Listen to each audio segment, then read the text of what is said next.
আজকের অঙ্কটি দেখো, এক ব্যক্তি ৮,০০০ টাকা দুটি অংশে ভাগ করে ২ বছরের জন্য যথাক্রমে ৮% ও ১২% সুদের হারে জমা রাখলেন এবং মেয়াদ শেষে মোট ১৫২০ টাকা সুদ পেলেন।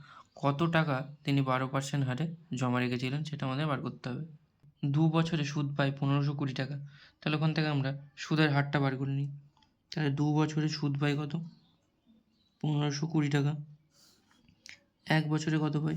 ১ বছরে কত পাবে? ১৫২০/২, কাটাকাটি করো। ৭ দুগুণে ১৪, ৭৬০ টাকা।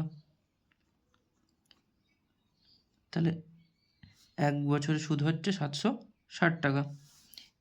এই ৭৬০ টাকা ১ বছরে কত টাকার মধ্যে পেয়েছে? ৮,০০০ টাকার মধ্যে। তাহলে ৮,০০০ টাকার ১ বছরে সুদ হচ্ছে ৭৬০ টাকা। ১০০ টাকায় কত? ৭৬০/৮,০০০ গুণ ১০০।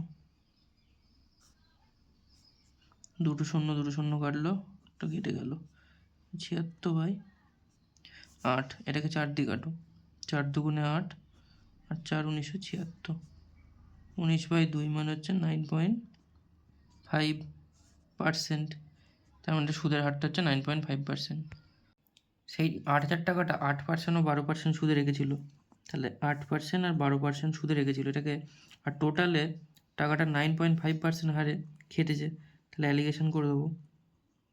অ্যালিগেশন করলে হয়, এটা হচ্ছে 1.5 হবে, আর ১২ থেকে 9.5 বিয়োগ করলে হবে 2.5। এটাকে 2 দিয়ে গুণ করে দাও। তাহলে 2.5কে 2 দিয়ে গুণ করলে 5, এটা 1.5কে 2 দিয়ে গুণ করলে হবে 3। 5:3 অনুপাতে টাকাটা কেটেছে। তাহলে টোটাল কত ইউনিট হচ্ছে? ৫ আর ৩ 8 ইউনিট। এই 8 ইউনিট মানেই বোঝাচ্ছে হচ্ছে ৮,০০০ টাকা।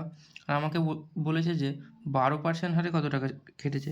তা দেখো ১২% হারে আমার কত বেরিয়েছে? ৩ ইউনিট বেরিয়েছে। তাহলে ৮ ইউনিট মানে যদি ৮,০০০ হয়, তাহলে 3 ইউনিট মানে কত হবে? দেখো ১০০০ দিয়ে গুণ হয়েছে, তাহলে এটাকেও ১০০০ দিয়ে গুণ হয়ে যাবে। তাহলে সমান ৩,০০০ টাকা। তাহলে ১২% হারে আমার খেটেছে হচ্ছে ৩,০০০ টাকা। এটাই আমাদের অ্যান্সার।